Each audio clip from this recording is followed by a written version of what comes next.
ബസ്സൊക്കെ പറഞ്ഞ നമ്മുടെ പ്രിയദർശിനി ബസ്സാണ്. നമ്മുടെ ഈ ലൊക്കേഷൻ എവിടെയെന്നറിയാം?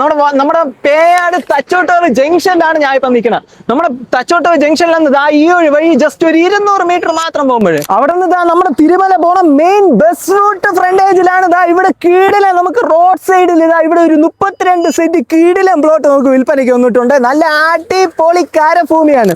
റോഡ് സൈഡിലാണ് വിൽപ്പനയ്ക്ക് വന്നിട്ടുള്ളത്. 4 മീറ്റർ വീതിയുള്ള വലിയ ലോറിക്ക് വരെ പോകാൻ പറ്റിയ വഴിയാണ് നമുക്ക് വന്നിട്ടുള്ളത്. അത് മാത്രമല്ല ഈ ഒരു പ്ലോട്ട് സോൾഡ് ഔട്ട് ആയിട്ടുണ്ട്. ഈ ഒരു പുല്ല് പിടിച്ച് കിടക്കുന്ന ഈ പ്ലോട്ട് മാത്രമേ ഉള്ളൂ. കാണുന്ന പ്ലോട്ടും കൂടെ കണ്ട ആ മൊത്തത്തിലാണ് നമുക്ക് 32 സെന്റ് ആയിട്ട് നമുക്ക് ഈ വസ്തു വരുന്നത്. ഇവിടെ ഒരു വീടല്ല, നമുക്ക് ഏകദേശം 5 വീടെങ്കിലും വെക്കാൻ പറ്റും. കാരണം 32 സെന്റ് ആണ് നമുക്കുള്ളത്. ഇത് മൊത്തത്തിൽ എടുത്തിട്ടാണ് നിങ്ങൾക്ക് വീട് വെച്ച് കൊടുക്കാനായാലും അടിപൊളി. ഇവിടെ നിന്ന് തൊട്ടടുത്ത് നമുക്ക് മലയും കീഴ്, അതേപോലെ പേയാട്, പിന്നെ നമ്മുടെ തച്ചോട്ടൂർ ജംഗ്ഷൻ ഇവിടെ നിന്ന് തൊട്ടടുത്താണ്. 200 മീറ്റർ ഉള്ളൂ. തുടങ്ങി ഈ കാണുന്ന എല്ലാ സ്ഥലവും നമുക്ക് അടുത്താണ്. നമുക്ക് പുല്ല് പിടിച്ച് കിടക്കണം നോക്കണ്ട.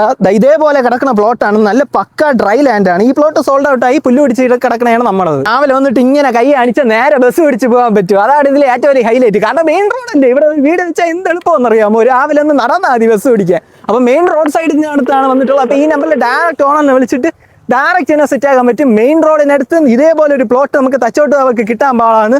റോഡ് സൈഡ് ആയതുകൊണ്ട് നല്ല അടിപൊളി പ്ലോട്ടാണ്. ഒരു വീട് വയ്ക്കുമ്പം എല്ലാവരും മെയിനായിട്ട് പറയുന്ന കാര്യമാണ് നമുക്ക് ബസ് റൂട്ടിൻ്റെ അടുത്ത് കിട്ടണമെന്ന്. അപ്പം ബസ് റൂട്ട് ഫ്രണ്ടേജിൽ തന്നെ ഉണ്ട്. അപ്പോൾ ഈ നമ്പറിൽ ഡയറക്റ്റ് ഓണെന്ന് വിളിച്ചോ. പിന്നെ ഇനി നിങ്ങൾക്ക് ബസ് റൂട്ടിനടുത്ത് ഇതുപോലെ പ്ലോട്ടുകളൊക്കെ വേണമെങ്കിൽ നമ്മുടെ പേജ് ഫോളോ ചെയ്ത് വെച്ചോ.